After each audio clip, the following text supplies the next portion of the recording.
अस्सलाम वालेकुम दोस्तों, मैं हूं इरफान। आज 21 अगस्त है, दिन है बुध का, और मैं आपके लिए दुआ गो हूँ अल्लाह ताला आपके लिए आसानियाँ पैदा करे और आपको अपनी हिफ्ज़ व अमान में रखे।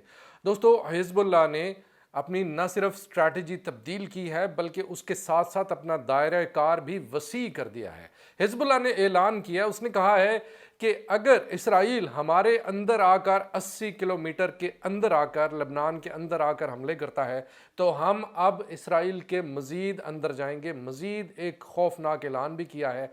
ये सारी तफसीलात किन किन जगहों पर हमला किया है, एक स्पाई जो फुटेज है, एक स्पाई ड्रोन की जो फुटेज है वो भी आपके साथ शेयर करेंगे कि इस स्पाई ड्रोन ने कहाँ कहाँ की फुटेज हासिल की। और इसके अलावा आपको बताएंगे कि यमन के हौथियों ने ताज़ा तरीन कार्रवाइयाँ करते हुए एक इसराइली जहाज़ को मुकम्मल तौर पर तबाह कर दिया है।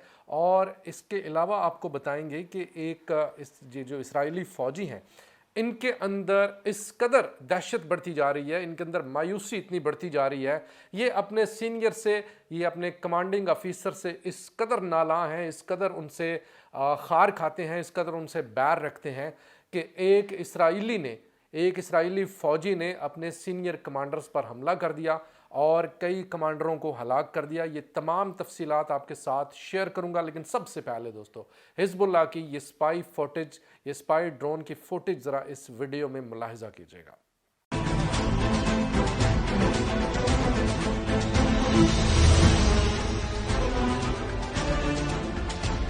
जी, आपने ये फुटेज मुलाहिजा की। हिज़्बुल्लाह ने ऐलान किया है कि वो एट लीस्ट 40 किलोमीटर अंदर जाकर, इसराइल के अंदर जाकर घुसकर मारने का इरादा रखता है और उसने अपना कहा कर भी दिखाया है। आपको मैं बताता हूँ किन किन जगहों पर हमला किया है। आपने ये फुटेज मुलाहिजा की, इस तरह की फुटेज, सर्वेलेंस फुटेज हिज़्बुल्लाह बार बार हासिल कर रहा है। अच्छा, यहाँ पर मैं आपको आपका शुक्रिया भी अदा करूँगा, और एक दोस्त हैं जिन्होंने बड़ा प्यार भरा शिकवा किया है, बड़ा लंबा चौड़ा कमेंट किया है, और मुझे हमेशा से फ़ख्र रहा है कि मेरे जो ऑडियंस हैं, मेरे जो सुनने वाले हैं, मुझे देखने वाले हैं, उनमें बड़ी तादाद पढ़े लिखे लोगों की है जो कि चीज़ों के ऊपर बड़ी गहरी निगाह रखते हैं। अब ये जो दोस्त हैं, इन्होंने कहा कि 11:25 पर आपने, यानी वीडियो के जो 11:25 हैं, वहाँ पर आपने एक डिटेल थोड़ी सी शेयर की है, एक न्यूज़ शेयर की है।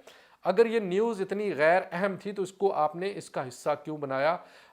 इसका सबसे पहले तो आपका बहुत शुक्रिया कि आपने 11:25 आपने तकरीबन पूरी वीडियो देखी, और आप तमाम दोस्तों का बहुत शुक्रिया जो कमेंट करते हैं, जो अपनी जो राय है, मैं तमाम कमेंट्स पढ़ता हूँ और आपके कमेंट से मुझे सीखने का मौका बहुत ज़्यादा मिलता है। मुझे पता चलता है कि आपके कमेंट्स जो हैं उसके अंदर आप अपना नॉलेज शेयर कर रहे होते हैं। अब यहाँ पर चीज़ ये है कि एक फ़िक्स टाइम होता है मेरे पास, एक मैंने जहन में बनाया होता है कि मैंने इतने टाइम की वीडियो आप तक पहुंचानी है ताकि इंटरेस्ट बरकरार रहे। अब उस जगह पर आकर मेरे पास टाइम कम था। अब इस वीडियो में वो तमाम की तमाम जो उसमें आपको कमी महसूस हुई, तिश्नगी महसूस हुई, वो आपको इस वीडियो में तमाम इंफॉर्मेशन मिल जाएगी। अलमनार नेटवर्क है जो कि जिसका ताल्लुक लबनान से है, उसने कहा है कि 16 कस्बे और बैरक्स जो हैं जहाँ पर सायरन की आवाज़ सुनाई दी, ये सायरन वहाँ पर चीखते चिंगाड़ते रहे और बताते रहे कि हिज़्बुल्लाह के ड्रोन्स आ रहे हैं, रॉकेट्स आ रहे हैं, मिसाइल्स आ रहे हैं, और इनसे बचने के लिए जो सेटलर्स वहाँ पर, इक्का दुक्का सेटलर्स वहाँ पर मौजूद हैं, वो बैरक्स में घुस गए। ये जो इलाके हैं, इनमें बैत हलल है, कफ़र गलीड का इलाका है, मटियोला का इलाका है, मियान ब्रोश का इलाका है, मुस्कावो आम का इलाका है, किरियात शमूना, मरगलियोट, अलमनारा, दफना हवाशरम, अलहज्र, दान विशनीर, शियर यशोव, ये तमाम इलाके हैं जहां पर हिज़्बुल्लाह ने दिल खोल कर गोलाबारी की है। अब हिज़्बुल्लाह ने एक स्ट्रैटेजी और की है, और पहले हिज़्बुल्लाह इसका कायल नहीं था। हिज़्बुल्लाह ने कहा है और उसने उस पर अमल भी करके दिखाया है। आपके सामने मैं एक फुटेज अभी थोड़ी देर बाद शेयर करता हूँ। हिज़्बुल्लाह ने ऐलान किया है कि तुम हमारे सिविलियंस को टारगेट कर रहे हो, हम तुम्हारे सिविलियंस को टारगेट करेंगे। आंख के बदले आंख, सिविलियन के बदले तुम्हारा सेटलर जाएगा।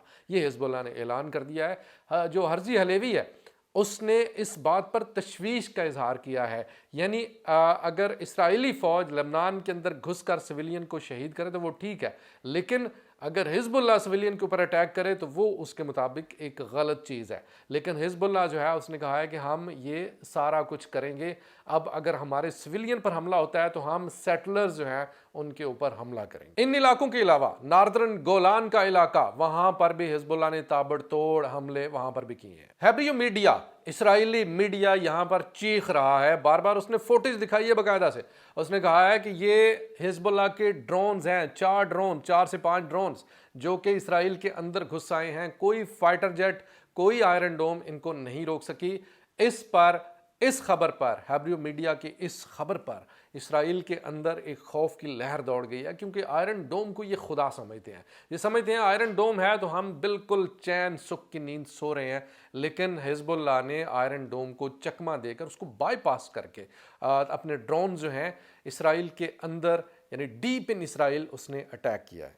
और अब मैं आपके सामने ये फुटेज आप देख रहे हैं स्क्रीन पर। ये स्क्रीन में आपको एक सेटलर नजर आ रहा है। ये सेटलर नहा रहा था जब ये हमला होता है, और ये इतना बुज़दिल और इस तरह खौफ में मुब्तला है कि ये सिर्फ तौलिया लपेट कर गलियों में दौड़ना शुरू कर देता है और बचाओ बचाओ की आवाजें लगाना शुरू कर देता है। और बरतानवी एजेंसी UKMTO ने ऐलान किया है कि 77 नॉटिकल मील अल हुदैदा के मगरब में 2 कश्तियों ने, एक जो यमन के होती हैं, ये 2 जो डिफरेंट छोटे शिप्स होते हैं, ये कश्तियां आप कह लें, उनमें सवार होकर एक ऐसे जहाज़ के ऊपर हमला किया, एक ऐसे जहाज़ को इंगेज किया जो कि रिस्पांस नहीं कर रहा था।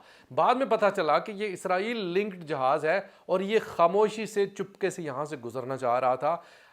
वहाँ पर क्या हुआ, वहाँ पर फायरिंग का तबादला हुआ। पहले इन कश्तियों में मौजूद जो सवार जो अफराद थे, उन्होंने उस जहाज़ के ऊपर जो कि इसराइल से जिसका ताल्लुक था उसके ऊपर हमला किया, उसके ऊपर फायरिंग का तबादला हुआ। बाद में 3 प्रोजेक्टाइल, जिसमें बताया जाता है, बाद में खबर मिली है कि 3 ड्रोन थे, 3 ड्रोन्स के साथ इस जहाज के ऊपर हमला किया गया है। और आखिरी खबरें आने तक इस जहाज को आग ने अपनी लपेट में ले लिया है और इस पर मौजूद अमला जो लाइफ बोट्स होती हैं उनके जरिए अपनी जान बचाकर भाग चुका है।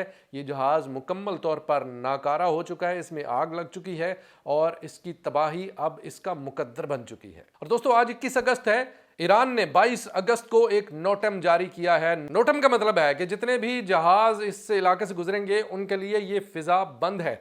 और ये जो ईस्ट ऑफ ईरान है, ये वहाँ के लिए जारी किया गया है। अब माहिरीन ये खदशा जाहिर कर रहे हैं कि ईरान 22 अगस्त को, यानी कल के दिन, हमला कर सकता है इसराइल के ऊपर। और रशिया की भरपूर कार्रवाइयाँ जारी हैं। रशिया ने न्यूयॉर्क पर कब्जा कर लिया है। न्यूयॉर्क डॉनबेस का एक इलाका है। डॉनबेस यूक्रेन का एक शहर है और इसका इलाका है न्यूयॉर्क। रशिया ने न्यूयॉर्क के ऊपर कब्जा अपना मुकम्मल कर लिया है। रशियन अफवाज की पेशकदमी जारी है। रशिया ने कहा है कि किसी तरह का कोई अमन मुज़ाकरात बिल्कुल बंद हैं यूक्रेन के साथ, क्योंकि यूक्रेन ने कुर्स्क जो रूस का इलाका है उसके अंदर दाखिल होकर एक बहुत बड़ा चैलेंज दिया है। और वहाँ पर सिर्फ जो यूक्रेन के फौजी हैं सिर्फ वो नहीं गए, वहाँ पर नाटो के फौजी गए हैं।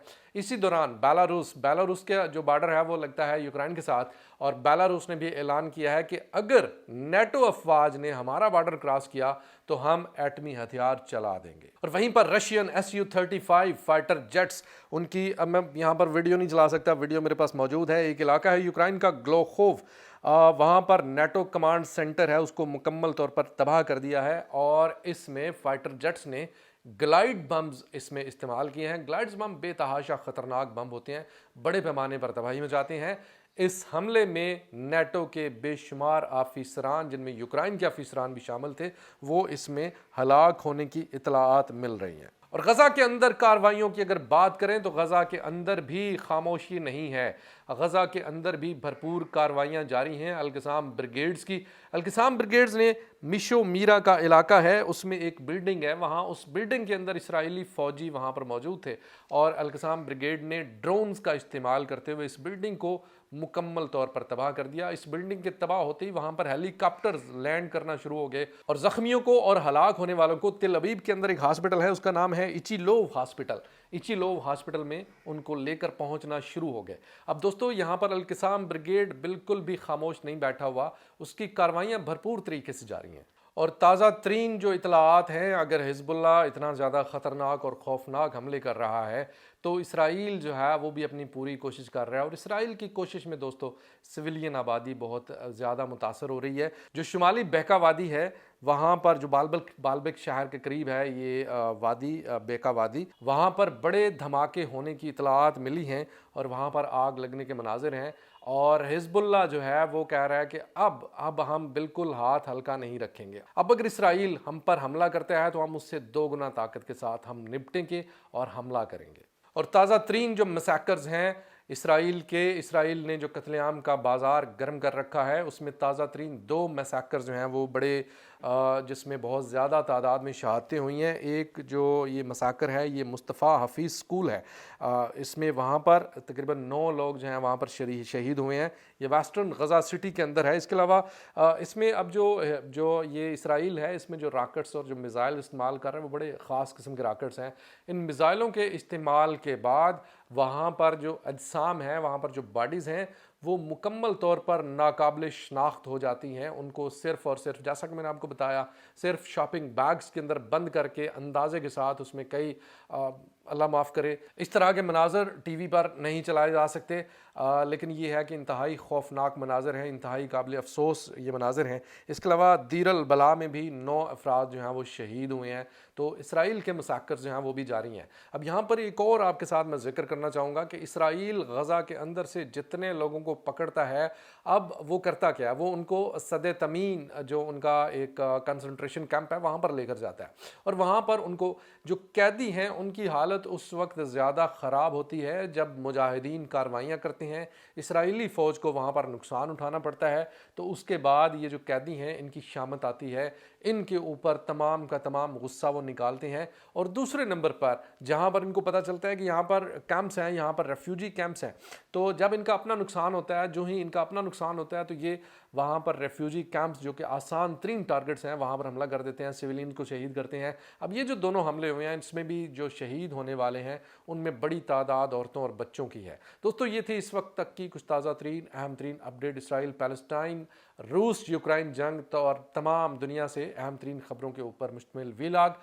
कमेंट सेक्शन में राय का इज़हार ज़रूर कीजिएगा। वीडियो कैसी लगी और हमारे चैनल को सब्सक्राइब करना भी मत भूलिएगा। खुदा हाफ़िज़।